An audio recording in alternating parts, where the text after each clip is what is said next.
Previously, prior to November 8th, I lived in Paradise, California with my family, my husband and children. Why don't you live in Paradise anymore? We don't live in Paradise anymore because our home and town was destroyed because of the campfire.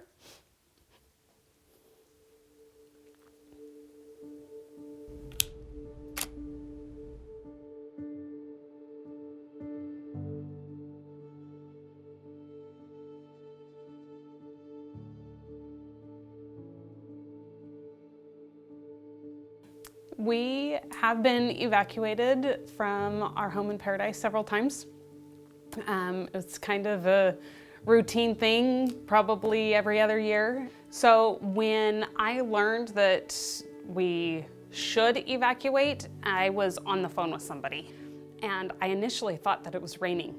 And I thought, oh good, it's raining, because I could hear what sounded like rain. But in reality, as I stepped outside, I realized that it was the heavy ash, not the white floating snow, but it was heavy ash falling on the leaves. I didn't realize how severe that day was gonna turn out, but I needed my family to be together.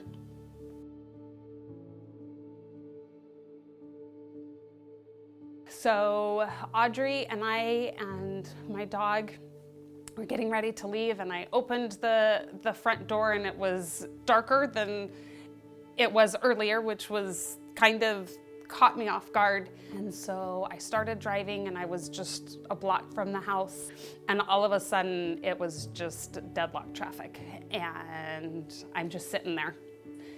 And Nathan called me again, and he said, Alex just called me and he's stuck. There's so much traffic, he's stuck in traffic, and he can't go anywhere. And he said, I told him to get out of his car and run.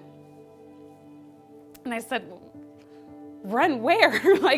Where is he going? Where is he at? And I was like, he can't run. He's got asthma. He can't run that far, because it's a good distance. And he goes, Em, he doesn't have a choice. And you don't have a choice. And he said, Em, you have to leave your car and you have to come to me now. And when I parked, and I got out of the car, and I got Audrey, and I got our dog, and we started walking. And I remember looking up, and it was at that moment that I realized how serious it was. And it was dark, and I remember thinking, this is hell. This is living hell. This is what Satan wants us to always feel like. And at that exact same moment, as I thought that,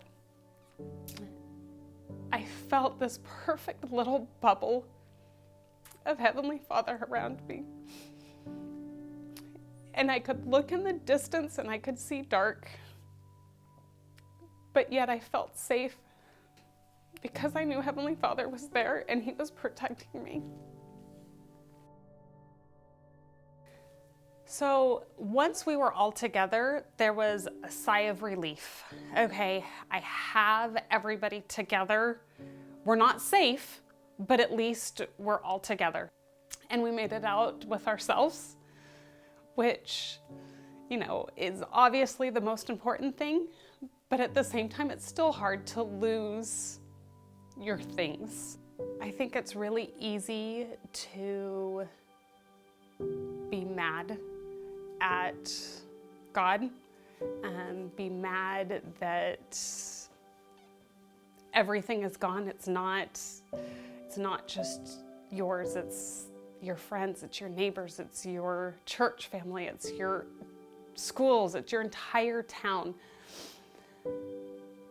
But I know that if anyone just tries a little bit to see God's hand in their lives, they will see 100 ways that God has helped them.